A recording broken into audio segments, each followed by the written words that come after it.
Alright, welcome back everyone. Let's see what happens to our heroes now that they're on this tiny island, besieged by a leviathan catfish. What time of day is it? It is... Time to die. It's nighttime, if I recall. Sick. Love it. The sun should at least be going down. Okay. Yeah, you've traveled more than 12 miles since leaving the Thorn Wall, so it's definitely late in the day. Understood. I think the first thing to do is build a fire. Okay.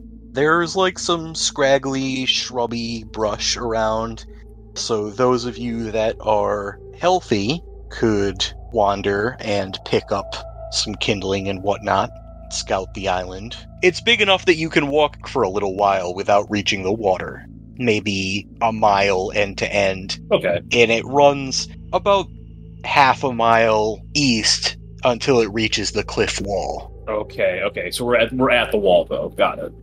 Yes, and if you recall, when you first caught sight of this island, there was something that the rays of the sun was glinting off close to the cliff wall. But the observation, or will you let us find it? Be close to it. Let's let. Oh, right. There's other shit we got to do right now. You're right. one of the injured parties, so That's you true. and You're traumatized. Yeah, I'm looking at the water right now, unblinking. Yeah, you and Octomer sit tight while Phaedra and Call gather some stuff for a fire. Can we... I'm not going to make that, that's going to be difficulty 0 to get what you need. Cool. Are you guys just going to stick to the immediate area? That sounds smart. Unless, Alright, it takes about half an hour to get a fire going. Okay. How do I make hot water? There's been nothing, no helmets, no metal, no pots, nothing. Just kind of half fruits and leather whatevers.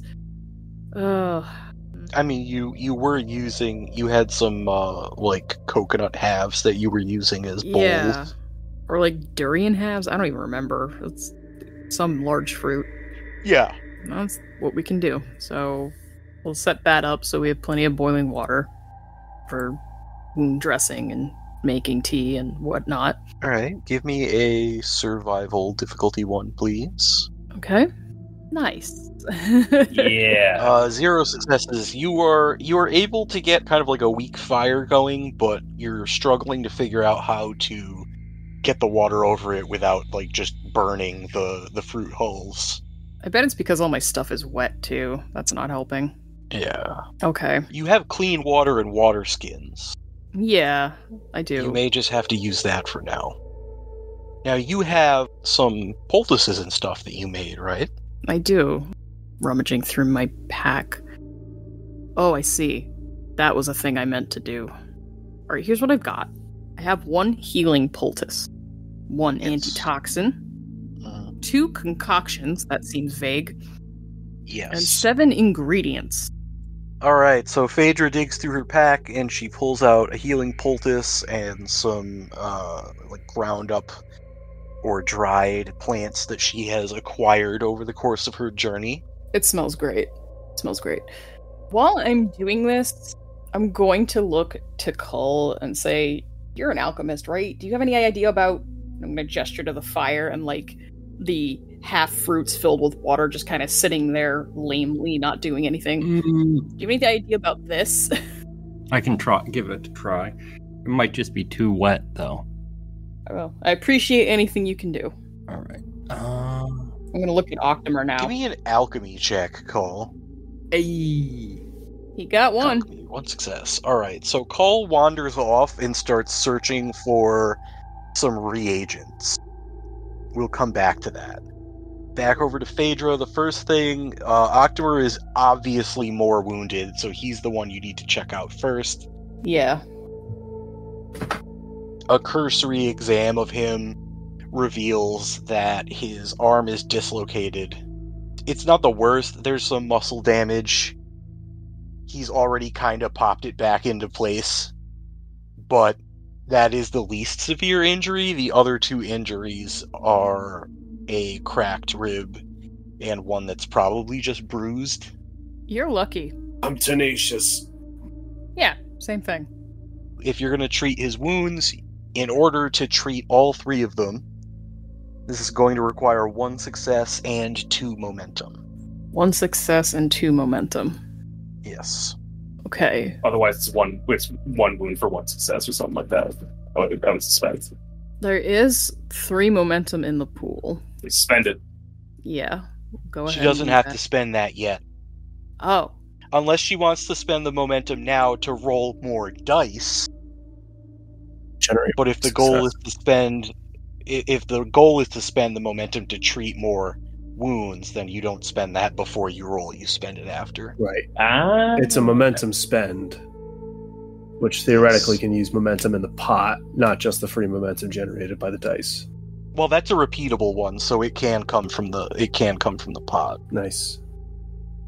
Well, let's do this first. Yeah. Its immediate and repeatable spends can come from the pool. I will invest my last fortune for 2 successes, which should start a momentum train, I hope. Yep, that'll give you 1 success and 1 momentum. And we kind of need Octomar on his feet, because he's our main navigator, too. Mm-hmm. So, that, and now I will go ahead and make the actual roll. Okay, I got 1 from the roll, plus 2 from the fortune point, so that's 3 successes total. Alright, which is 1 success and 2 momentum. You want to spend 1 from the pool to treat all 3 of his wounds? I think that's a great idea. Yes, please. It has been marked. It is done. Okay, so you basically get a lot of plant fibers and some of the few remaining scraps of leather that you guys possess, and you are able to wrap and support his injuries, and you're also able to give him some ground up herbs and stuff to help him with the pain without dulling his senses.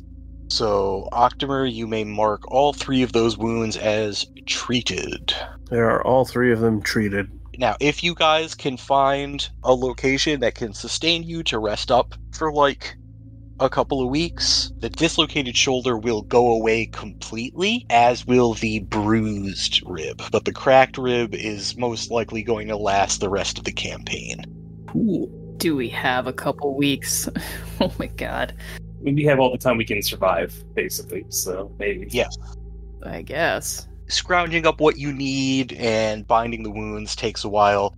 Cull comes back after a little while with some silt and minerals. He uses your mortar and pestle, your makeshift mortar and pestle, to grind them up, and he rubs them into the underside of the fruit hulls and begins to warm them empty over the fire. Eventually, the bottoms of the fruit hulls they have kind of like a sheen to them, and he informs you that they should be fire resistant enough now for heating the water, which is what he sets himself to do.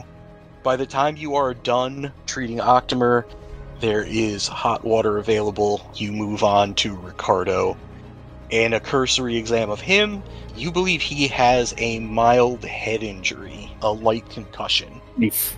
He's also, very distracted, very nervous, not super responsive. I am mostly dead-eye staring at the water. Okay. I think I'm first gonna try and, guide him to a sitting position a little closer to the fire where he does not see the water.